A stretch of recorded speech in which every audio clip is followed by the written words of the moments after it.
The black iron gates of the nursing home opened without a sound. Beyond them stood an elegant brick building surrounded by perfectly trimmed gardens, quiet fountains, and towering maple trees swaying gently in the afternoon breeze.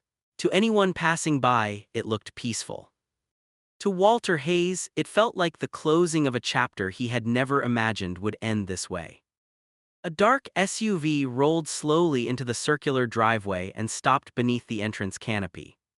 For several long seconds, no one spoke. Inside the vehicle, the silence was broken only by the faint ticking of an old wristwatch strapped to Walter's weathered hand. It had belonged to his own father, a keepsake he had worn every day for nearly 50 years. Beside him rested a faded family photograph, its edges softened by time. The smiling faces captured in the picture belonged to the very people now avoiding his eyes. His eldest daughter finally sighed. "Dad, this is what's best."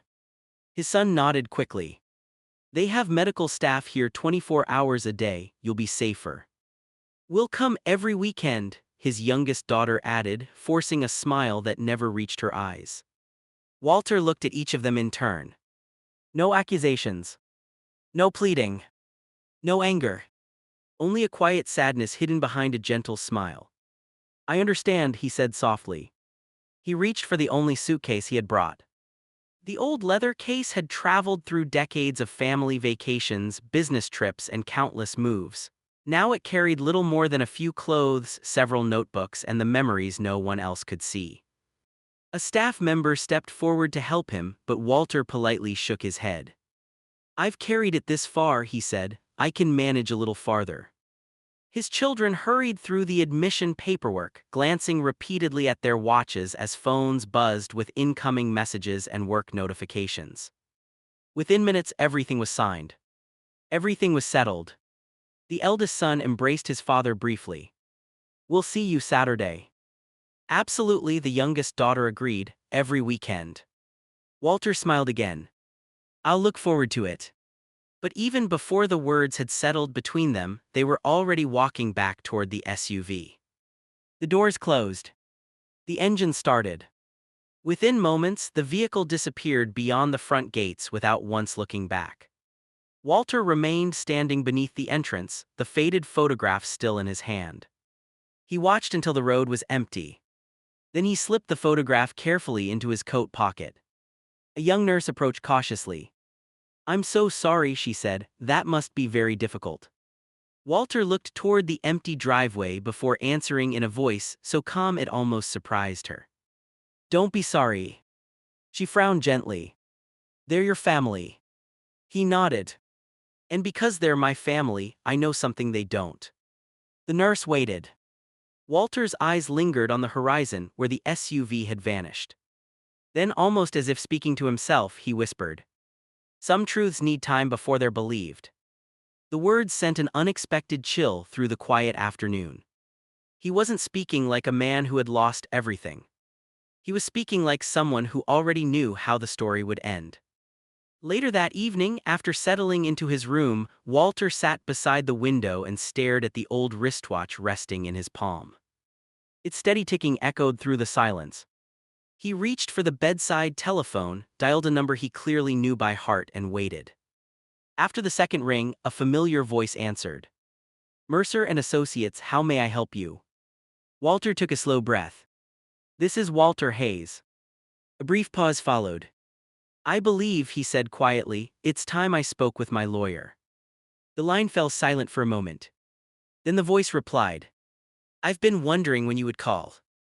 Walter glanced once more at the weathered suitcase resting beside his bed. Whatever truth he had protected for so many years was finally about to be set in motion. Long before the quiet room at the nursing home, before the weathered suitcase and the mysterious phone call to his lawyer, Walter Hayes had built his life around one simple promise. His children would never have to struggle the way he had. It was a promise he made to his wife, Margaret, on the day their first child was born. He kept that promise for the next 40 years. Walter worked wherever work could be found. By day, he managed a busy construction site, overseeing crews from sunrise until late afternoon. At night, he drove delivery trucks across neighboring towns, returning home long after his children had fallen asleep. Double shifts became normal. Weekends became overtime. Holidays became another opportunity to earn a little more.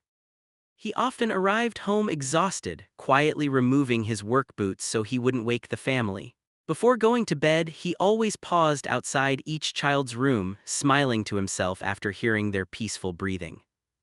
Those few moments reminded him why every sacrifice mattered. When the economy slowed and money became tight, Walter never let his children feel the burden. He sold his prized vintage motorcycle, the one he had restored with his own hands over many years, to pay his eldest son's university tuition. When his youngest daughter received an acceptance letter to her dream college, he quietly cashed in decades of savings without a second thought.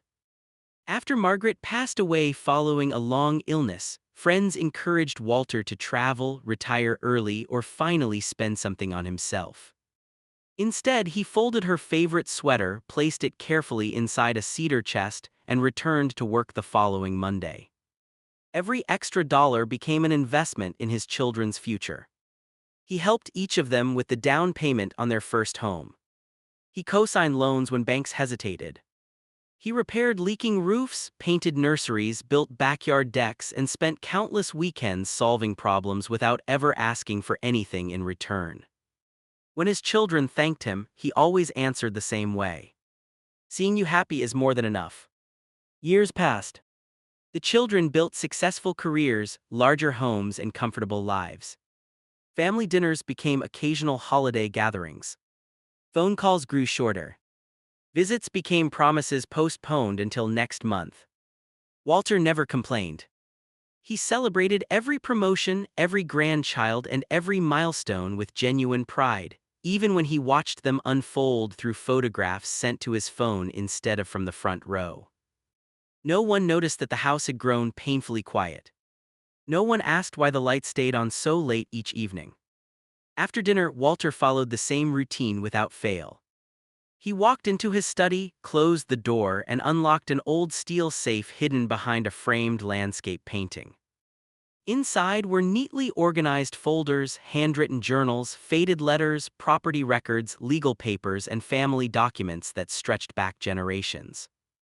Sometimes he added another note. Sometimes he simply sat reading old memories before locking everything away again.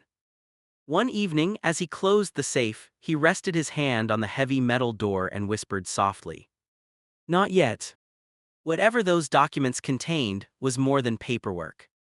It was a story, a promise, and perhaps the one truth capable of changing everything his children believed they knew about the man who had spent his entire life building theirs.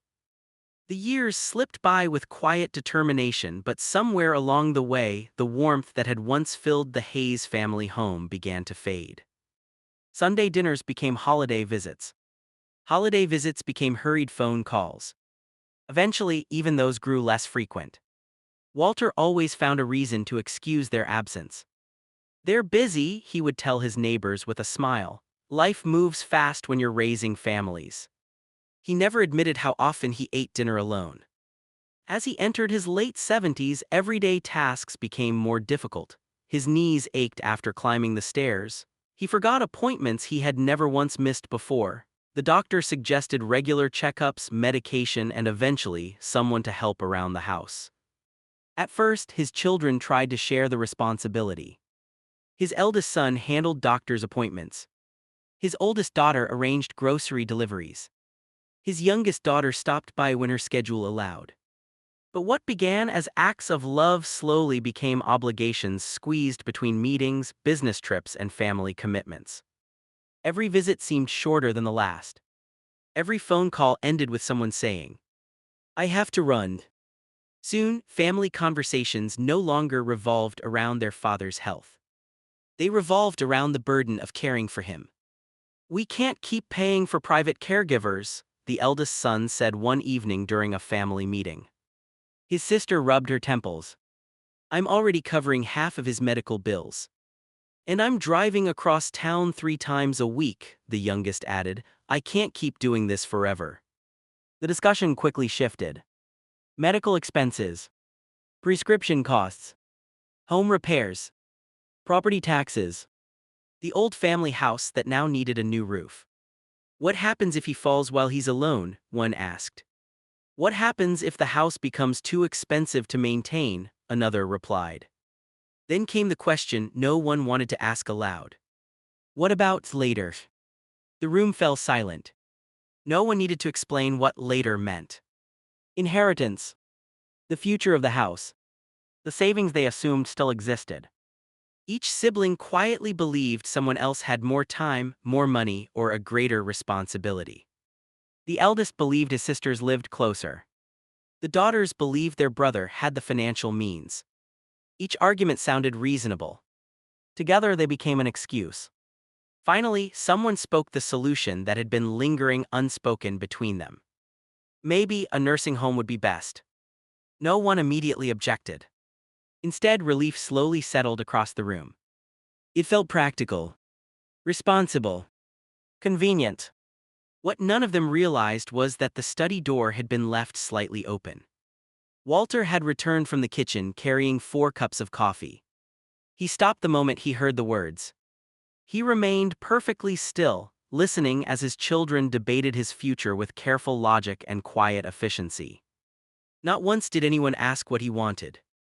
Not once did anyone suggest bringing him home. When the conversation ended, Walter silently returned to the kitchen and poured the untouched coffee down the sink. He stood there for a long moment, his reflection staring back from the darkened window. There were tears in his eyes. But no anger.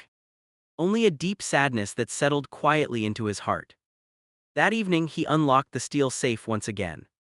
He added a single handwritten page to the growing collection of journals before closing the heavy door. Then with remarkable calm, he whispered to the empty room. If this is the choice they've made, I'll let it be their choice. He would not argue. He would not beg. Because he believed that sometimes the greatest truths are revealed not by what people say, but by what they choose when they believe no one is watching.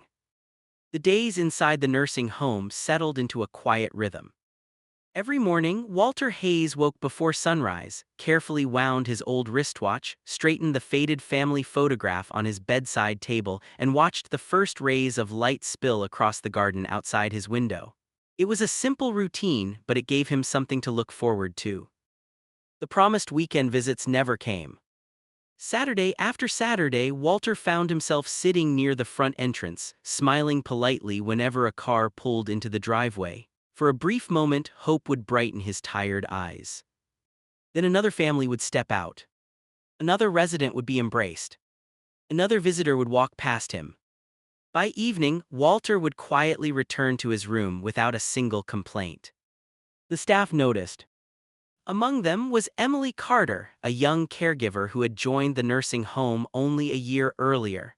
Unlike many people rushing through their busy schedules, Emily never treated conversations as interruptions. She sat beside Walter during lunch.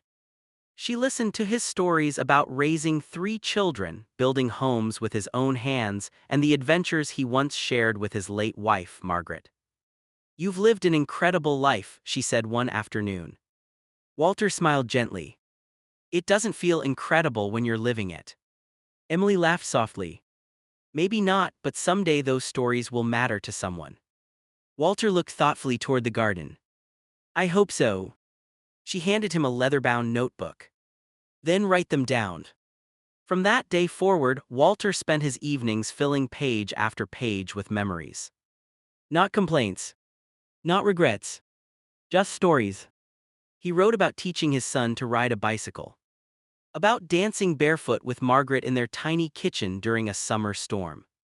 About working through freezing winters so his daughters would never have to give up their dreams.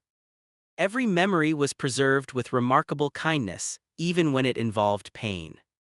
Emily often read a few pages aloud after Walter finished writing. "You never write anything cruel," she observed one evening. Walter closed the notebook with a peaceful smile. "Hurt fades. But love deserves to be remembered." Meanwhile, every Thursday afternoon, Walter left the nursing home for a private appointment. Most residents assumed he was visiting a specialist. Even Emily believed it was another medical consultation. Only Walter and Daniel Mercer knew the truth. Inside the lawyer's quiet office, thick folders slowly filled the conference table. Walter reviewed handwritten journals, signed legal documents, family records, personal letters. Each meeting lasted several hours. Each ended exactly the same way.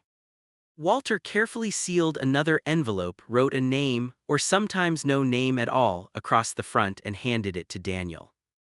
Without opening it, Daniel placed the envelope inside a confidential file secured with a brass clasp. The collection grew larger every month. One envelope, then another, then another. Finally, Daniel looked at him with quiet curiosity. "Are you certain about all of this?" Walter rested his hand on the old wristwatch his father had once worn. "I've had years to think about it. And I've had years to watch." Daniel nodded, though questions still lingered in his mind. When Walter left the office that afternoon, the confidential file remained locked inside the lawyer's safe. No one, not his children, not the nursing home staff, not even Emily, knew how many envelopes it contained, or who they were truly meant for. But one thing had become unmistakably clear. Walter Hayes was not simply preparing for the end of his life. He was patiently preparing for the moment when the truth could no longer be ignored. As Walter filled notebook after notebook with memories, one truth became impossible to ignore. His children knew the father who had fixed broken fences, attended graduations, and quietly applauded every success. They never truly knew the man who had protected them from disasters they never even realized had existed. Walter had made sure of that. Years earlier, when his eldest son had called late one rainy evening, panic had filled his voice. "Dad, I made a mistake." A failed business investment had left him drowning in debt. Collection notices were arriving daily and bankruptcy seemed unavoidable. Without hesitation, Walter drove across town. He listened without judgment. He asked only one question. "How much do you need to make this disappear?" His son protested, insisting he couldn't accept such a sacrifice. Walter simply smiled. "You're my son, we solve problems together." The following week, Walter quietly sold a parcel of land he had planned to keep for retirement. He paid every outstanding debt himself. His son believed the bank had approved a last-minute restructuring. Walter never corrected him. A few years later, another crisis struck. His youngest daughter stood on the verge of losing the home she had worked so hard to buy. Rising interest rates, unexpected medical bills, and mounting expenses pushed her to the edge of financial collapse. She never asked her father for help. She couldn't bear the thought. But somehow, the mortgage payments suddenly became manageable. An anonymous financial transfer covered the overdue balance. She spent months trying to discover who had saved her. She never imagined the answer was sitting quietly across from her at Sunday dinner. Walter had withdrawn nearly all of his retirement savings to protect her future. He never mentioned it. Then came the darkest secret of all. Years before, Walter's youngest son had become entangled in a legal dispute after unknowingly signing documents tied to a dishonest business partner. The case threatened not only his career but his reputation. Before the situation could spiral into public scandal, Walter stepped in behind the scenes. He hired experienced attorneys, negotiated settlements, paid legal fees, and ensured his son's name disappeared from headlines before they were ever printed. When his son thanked fate for his incredible luck, Walter simply nodded. Sometimes love works best when it remains invisible. Every sacrifice came with the same condition: no recognition, no repayment, no praise. Walter believed a parent's greatest reward was watching their children continue moving forward. Meanwhile, those same children looked at their aging father and assumed there was little left. His clothes were simple. His car was old. His house showed signs of age. They quietly concluded that years of helping others had left him nearly penniless. "If anything," his eldest daughter once remarked, "Dad probably spent everything years ago." Walter overheard the comment. He smiled gently but said nothing. Because hidden inside the steel safe and now carefully organized within Daniel Mercer's confidential files were documents telling a very different story. Investment statements, property records, long-term financial plans, carefully managed accounts that had quietly grown over decades. Walter had rebuilt far more than anyone imagined. Not for himself, for a purpose no one had yet discovered. As Daniel reviewed another folder during one of their private meetings, he looked up in disbelief. They think you've got almost nothing. Walter glanced toward the window, where sunlight filtered softly across the office floor. Sometimes, he replied, people only see what they expect to see. Daniel slowly closed the file. The mystery surrounding Walter Hayes had grown far deeper than abandoned visits or forgotten promises. His greatest sacrifice had never been the money he gave away. It was the silence he chose to keep.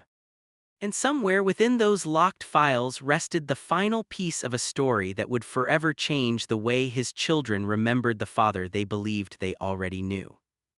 Winter settled quietly over the nursing home. The garden Walter loved had grown still, its flower beds resting beneath a blanket of frost. The maple trees stood bare against the gray sky, and each morning he watched snowflakes drift past his window with the same quiet patience that had defined his entire life. But something had changed. His steps had become slower. The old wristwatch was harder to fasten around his trembling hand. Even holding a pen for long periods left his fingers aching. The nurses noticed first. Emily noticed before anyone else. One afternoon, she found Walter sitting by the window, the faded family photograph resting in his lap. "You seem tired today," she said gently. Walter smiled. "I suppose my body is finally asking for the rest my mind has ignored for years." Emily tried to laugh, but the concern in her eyes remained. A few days later, the doctor delivered the news with quiet honesty. Walter's heart was weakening. There were treatments to keep him comfortable, but time had become something far more precious than medicine. Walter accepted the news with remarkable peace. He had only one wish left. "I'd like to see my children," he told Emily. "Just once more." That evening, Emily helped him make the phone calls. The first was to his eldest son. After several rings, the familiar voice answered. "Dad, is everything okay?" Walter smiled. "I was hoping you might visit this week." There was a pause. "I'm in the middle of a big project right now, things are hectic." "I understand. I promise I'll come next weekend."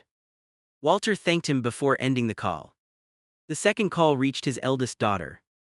"Oh Dad, I'd really love to." Her voice sounded sincere. "But the kids have activities all weekend, and we've already made plans. Maybe next week." Walter looked toward the snow-covered garden. "Next week sounds nice." The final call went to his youngest daughter. It went straight to voicemail. She called back later that evening. "I'm so sorry, Dad, work has been overwhelming. I'll come as soon as things settle down." "They always do," Walter replied softly. Days turned into another week. Then another. Each morning, Walter glanced toward the entrance whenever a car pulled into the driveway. Each evening, he quietly returned to his room. No one came. The only familiar faces beside his bed were Emily, the nurses, and the residents who had become his second family. Arthur stopped by every afternoon to play a game of chess. Volunteers read aloud from Walter's favorite books. Emily never ended a shift without asking if he needed anything. One evening she quietly apologized. "I'm sorry your family hasn't been here." Walter reached out and gently patted her hand. "Don't be. You've all given me something just as valuable. Your time." A few days later, Daniel Mercer arrived carrying a slim leather folder. Walter was noticeably weaker now, but his mind remained sharp. The lawyer placed one final document on the bedside table. Walter read every page carefully before signing his name with slow, deliberate strokes. Daniel looked at him with quiet concern. "Are you certain you don't want me to tell them now?" Walter rested his father's old wristwatch beside the signed papers. Then he looked toward the empty doorway, as though he had been expecting someone until the very last moment. A peaceful smile crossed his face. No. His voice was barely above a whisper. Don't tell them yet. He paused, gathering the strength to finish. Let their own choices speak first. Daniel nodded silently. He placed the signed document inside the confidential file, adding it to the growing collection of letters, journals, and sealed envelopes. As he closed the folder, he realized the truth Walter had been protecting for so many years was finally complete. The only thing left was time. Because soon, Walter's children would discover that the most powerful testimony against them would not come from a courtroom, a lawyer, or even their father's final words. It would come from the choices they had made while believing there would always be another tomorrow. The funeral was held on a quiet Monday morning beneath a sky the color of faded silver. Friends from Walter's neighborhood came. Former coworkers stood silently near the back of the chapel. Emily sat beside several nurses, each holding a single white rose. Arthur, leaning heavily on his cane, occupied the front row. His eyes remained fixed on the framed photograph of Walter smiling beside the family home he had spent a lifetime building. The minister spoke warmly about a man whose greatest achievements were never measured by promotions or possessions.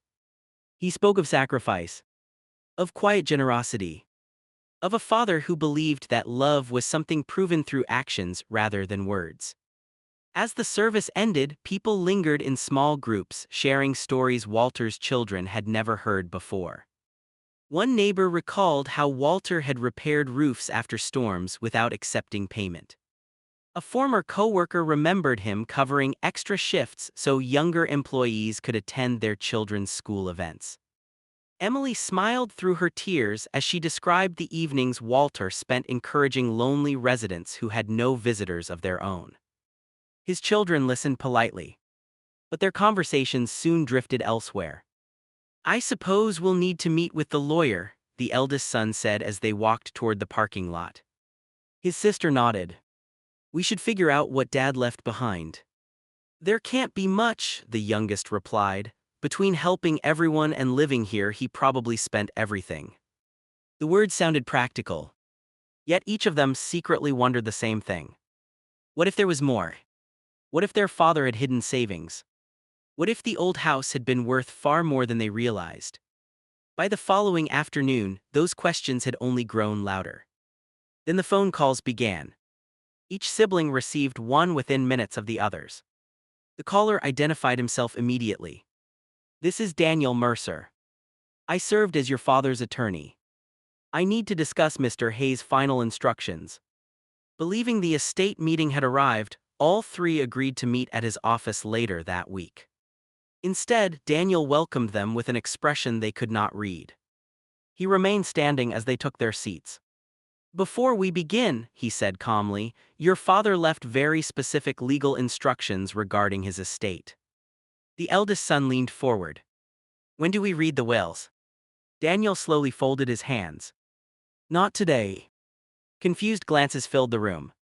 What do you mean not today? The daughter asked. Your father prohibited any discussion of his estate until exactly 30 days after his funeral. Silence settled over the office. The youngest frowned. 30 days. Yes. And there is one additional condition. Daniel opened a sealed folder and read directly from Walter's signed instructions. Every one of my children must be present. If even one is absent, no documents are to be opened, no inheritance discussed, and no decisions made. The eldest son stared in disbelief. Why would he do that? I'm afraid he didn't explain, Daniel replied. He only insisted that his instructions be followed exactly. As the meeting ended, uncertainty replaced confidence. Over the next several weeks, speculation spread through the family. An aunt whispered that Walter must have discovered hidden investments. A cousin believed there were unpaid debts no one knew about. One family friend insisted Walter had probably rewritten his entire estate. Even the siblings began questioning one another. Did Dad ever tell you something he didn't tell us? Are you sure he wasn't hiding money? What if this delay is some kind of test? Old resentments resurfaced. Forgotten arguments returned. Every unanswered question deepened the mystery. Meanwhile, inside Daniel Mercer's office, a thick confidential file remained locked inside a fireproof safe. Within it rested Walter's journals, personal letters, legal records, and a collection of sealed envelopes that no one had yet seen. Daniel glanced at the safe before turning off the lights for the evening. He knew the next meeting would not simply divide an estate. It would reveal a truth powerful enough to change everything Walter Hayes' children believed about the father they thought they had already understood. 30 days passed with painful slowness. For Walter's children, every sunrise seemed to bring another unanswered question. They searched through old files, revisited forgotten conversations, and replayed their father's final months over and over in their minds, hoping they had missed something. They hadn't. On the 30th morning, all three arrived at Daniel Mercer's office. For the first time in years, they sat together without arguing. Not because they had found peace. Because uncertainty had silenced them. Daniel entered carrying a thick leather file secured with two brass clasps. It was far larger than any of them expected. He placed it carefully on the conference table. "This," he said quietly, "is what your father spent the last several years preparing." The room fell silent. Instead of opening a will, Daniel removed several journals, dated notebooks, appointment records, handwritten letters, and neatly organized folders. Each item had been labeled in Walter's careful handwriting. The eldest son frowned. "What is all this?" Daniel looked at each sibling before answering. "It's the truth." He opened the first journal. The opening pages contained no anger. No accusations. Only simple observations. "Today my daughter called to say she was too busy to visit. I told her I understood. I hope she never mistakes my understanding for a lack of hope." Another page. "Waited in the garden this afternoon. 5 cars entered the driveway, none of them carried my family. Emily stayed after her shift just to listen. Kindness has many names." Another. "Missed another birthday together, they remembered with flowers. I would have preferred 30 minutes of conversation." The daughter lowered her eyes. Daniel continued turning pages. There were records of every promised visit. Every canceled weekend. Every unanswered phone call. Every holiday spent waiting by the entrance. Yet beside each disappointment, Walter had written something unexpected. A reason. An excuse. A prayer. "My son works hard, I hope he isn't carrying burdens he never tells me about. My children are good people, life simply became louder than love." Not once had he condemned them. Not once had he called them selfish. Instead, he documented the truth exactly as it happened and allowed compassion to speak where bitterness easily could have. Daniel closed the journal. "Your father told me something I will never forget." He paused. He said, "If I tell them they failed me, they'll defend themselves, but if they see their own choices written honestly, they'll decide for themselves who they became." The words struck harder than any accusation ever could. The youngest daughter covered her mouth, fighting back tears. The eldest son stared motionless at the pages before him. Then Daniel reached into the confidential file and removed another folder. "This is the part none of you expected." He opened it slowly. Inside were investment statements, property records, dividend reports, long-term financial portfolios, documents spanning more than 20 years. The siblings exchanged confused looks. "I don't understand," the eldest son whispered. Daniel slid the statements across the table. "Your father was never financially ruined." Silence. "He rebuilt his savings years ago through careful investments, rental properties, and long-term planning." The daughter shook her head. "That's impossible. He lived so simply." "He chose to," Daniel replied. "He drove an old car because it still worked. He wore the same watch because it belonged to his father. He never chased luxury because he valued security more than appearances." The youngest son looked up. "Then, why did he let us believe he had almost nothing?" Daniel answered without hesitation. "Because he wanted to know whether your love depended on what you believed he still had." The room seemed to stop breathing. Every assumption they had made. Every conversation about medical costs. Every discussion about the old house. Every decision to place him in the nursing home because they believed there was little left. Suddenly looked different. Walter had never lied. He had simply never corrected the story they chose to believe. Daniel gently closed the confidential file. What your father left behind is far greater than money. And what happens next, he said softly, resting his hand on the remaining sealed folders, will show you exactly why he spent years preparing for this day. The room remained silent. No one reached for the financial records lying on the table. For the first time since Walter's passing, his children realized that the greatest mystery had never been how much money he had left behind. It was why he had hidden the truth. Daniel Mercer slowly opened another leather folder. This, he said gently, contains the final part of your father's instructions. One by one, he removed several sealed envelopes. Each bore a handwritten name. One for the eldest son. One for the eldest daughter.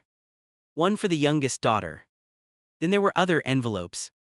One addressed to Emily Carter. Another to the Nursing Home's Resident Care Foundation. Another to a local veterans organization Walter had quietly supported for years. The last was marked Community Scholarship Fund. The siblings exchanged puzzled glances. Daniel opened a large archival box and carefully placed its contents across the table. Walter's journals. Handwritten family stories. Audio recordings stored on small digital drives. Old photographs. Investment ledgers. Letters spanning nearly 30 years. It wasn't simply an estate. It was the story of an entire life. Daniel lifted a thick financial folder. Many years ago, after helping each of you through difficult seasons, your father began investing what little he had left. He studied markets, purchased modest rental properties, and reinvested nearly every return. He never became extravagantly wealthy. But through patience, discipline, and careful planning, he quietly rebuilt everything. The eldest son looked stunned. So, he never needed financial help. Daniel shook his head. No. He simply chose not to burden anyone. The daughter whispered. And we assumed he had nothing. Daniel didn't answer. He didn't need to. The truth spoke loudly enough. He unfolded the revised estate plan. Your father's wishes are very specific. He began reading. A substantial charitable gift would permanently expand the nursing home's resident support program, ensuring that elderly residents without families would receive companionship, recreational activities, and emergency assistance. Another generous donation established the Walter and Margaret Hayes Memorial Scholarship, helping hardworking students whose families could not afford higher education, just as Walter had once helped his own children pursue their dreams. The local veterans organization received funding to assist aging veterans with housing repairs, medical equipment, and daily necessities. Then Daniel smiled gently as he picked up Emily's envelope. Your father wrote that compassion deserves to be remembered. Inside was a handwritten letter thanking her for treating him like family when loneliness had become his greatest burden. Along with the letter was a meaningful financial gift. Not as payment, but as gratitude. You reminded me that kindness still exists in this world. I hope this helps you continue giving that gift to others. Emily quietly wiped away tears. Daniel then turned toward Walter's children. Your father did not leave you empty-handed. He handed each sibling a sealed letter. These are yours alone. The eldest son's letter thanked him for becoming a hardworking provider but reminded him that success means little if there is no time left for the people who made it possible. The eldest daughter's letter praised her strength while asking one unforgettable question. When did your calendar become more important than your family? The youngest daughter's letter spoke of forgiveness, recalling childhood memories, bedtime stories, and promises that love should never be postponed. Each ended with the same sentence. True inheritance is measured by character, not blood. No accusations. No punishment. Only truth wrapped in grace. Daniel folded the estate plan and looked at them one last time. Your father believed wealth could build buildings. He paused before adding, but only character can build a family. No one argued. No one questioned the distribution. Because they finally understood what Walter had spent a lifetime trying to teach them. His greatest investment had never been in property, stocks, or savings. It had always been in people. And by rewarding compassion instead of entitlement, he left behind a legacy that no amount of money could ever equal. In that quiet office, justice arrived, not through revenge but through wisdom. It was the final lesson of a father who had spent his entire life giving, and whose greatest gift was teaching his children at last what truly mattered. When the meeting finally ended, no one rushed toward the door. The estate had been settled. The mystery had been answered. Yet none of Walter's children felt victorious. They walked out carrying something far heavier than an inheritance. They carried the weight of truth. The eldest son drove home in complete silence. He sat alone in his study long after sunset, his father's letter resting unopened on the desk before him. When he finally gathered the courage to read it again, one sentence stopped him cold. "I was always proud of the man you became. I only wished success hadn't stolen so much of the son I once knew." His hands began to shake. He remembered the weekends his father had spent teaching him to build birdhouses in the garage, the long drives to baseball practice after exhausting double shifts, and the countless times Walter had whispered, "I'll always be there for you." Overcome with grief, he buried his face in his hands. Years of carefully controlled emotions collapsed in a single moment. For the first time since he was a child, he cried without trying to stop. His eldest sister reacted differently. She folded her letter, pushed it aside, and paced across her living room. "This isn't fair," she insisted aloud. "We had careers, we had children, we couldn't be everywhere." She repeated the words over and over, hoping they would sound convincing. But every excuse echoed against the memory of her father sitting alone at the nursing home's entrance, watching each passing car with quiet hope. The harder she defended herself, the louder her conscience became. Across town, the youngest daughter couldn't stop rereading her father's letter. Every page carried another memory she had forgotten. The bedtime stories, the family camping trips, the handwritten notes he slipped into her lunchbox before school. By midnight, tears had blurred the ink. She finally understood something that had escaped her for years. Her father had never wanted more money. He had wanted more moments. The following week, the siblings met again, not because a lawyer had called them, but because silence between them had become unbearable. Old arguments resurfaced. Hidden resentments spilled into the open. One blamed work. Another blamed distance. Someone blamed circumstance. But beneath every explanation lay the same painful truth. None of them had been too poor. None of them had been too far away. They had simply believed there would always be another tomorrow. There wasn't. No investment could purchase one more conversation. No inheritance could buy another embrace. No amount of wealth could bring back the father who had waited so patiently for a visit that never came. As the reality settled into their hearts, entitlement gave way to guilt, and guilt slowly gave way to understanding. Walter Hayes had never sought revenge. He had never tried to shame his children. Instead, he had given them the rarest gift a parent can leave behind, the opportunity to see themselves honestly. It was a painful lesson, one they would carry for the rest of their lives. Because they finally understood that regret has no deadline. It doesn't disappear with time. It quietly follows every memory, every empty chair, and every missed opportunity, reminding us that love should never be postponed until tomorrow. For tomorrow sometimes arrives, without the person who was waiting today. The months that followed brought a different kind of change. Not the kind measured by bank accounts or legal documents, but by quiet acts of kindness that began rippling through lives Walter Hayes would never see. His final wishes were carried out exactly as he had planned. The Walter and Margaret Hayes Memorial Scholarship welcomed its first group of students, young men and women who worked hard, dreamed big, and simply needed someone to believe in them.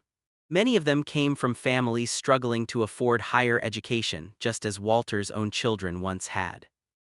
Each acceptance letter carried a simple quote from Walter's journals. "The greatest investment you'll ever make is in another person's future." At the nursing home, his charitable gift transformed daily life. A new resident support program ensured that no elderly resident would spend birthdays, holidays, or special occasions alone. Volunteers visited more often. Music afternoons filled the halls with laughter. Reading circles replaced long hours of silence. The empty rooms no longer felt quite so lonely. Emily Carter continued working there, but Walter's influence stayed with her every day. Whenever a frightened new resident arrived carrying only a suitcase and a lifetime of memories, she would sit beside them just as she had sat beside Walter. She listened. She encouraged them to tell their stories. She placed a notebook in their hands and gently said, "Someone will want to remember these someday." Soon, dozens of residents began writing their own life stories. Families who received those journals discovered memories they never knew existed. Some children visited more often. Others picked up the phone after years of silence. Walter's words had started healing families he had never even met. His own children changed as well. Not because guilt demanded it. Because understanding finally had. The eldest son volunteered every Saturday at the nursing home, repairing wheelchairs, bookshelves, and anything else residents needed. His eldest sister organized annual fundraising events for senior care, quietly dedicating each one to her father's memory. The youngest daughter spent evenings reading with residents who rarely received visitors, discovering that the greatest gift she could offer was simply her presence. None of them believed these acts erased the past. They knew some regrets would always remain. But they also understood something Walter had hoped they would learn. Love is not proven by words spoken after someone is gone. It is proven by the choices we make while people are still here to feel them. Walter Hayes' life had ended. His legacy had not. It continued in every student given a chance, every lonely resident who found companionship, every family reunited before it was too late, and every quiet act of compassion inspired by the example of a father whose greatest inheritance was never his wealth. It was the love he taught others to pass on. Almost a year had passed. The seasons had quietly completed their circle, yet there were still moments when Walter Hayes felt close enough to hear. His children had changed in ways they never imagined possible, but there was one place none of them had found the courage to visit alone. Until now. On a quiet autumn afternoon, the youngest daughter drove back to the nursing home. She wasn't there for a meeting. There were no legal papers left to sign. No estate to discuss. She had come searching for something money could never buy, one last connection to the father she had loved, yet failed to truly see until he was gone. The garden looked just as peaceful as Walter had described in his journals. Golden leaves drifted gently across the stone pathway. The fountain whispered softly in the distance. Birds gathered beneath the maple tree where he had spent so many afternoons watching the entrance. Emily noticed her standing there and quietly walked over. Without saying a word, she handed her a folded envelope.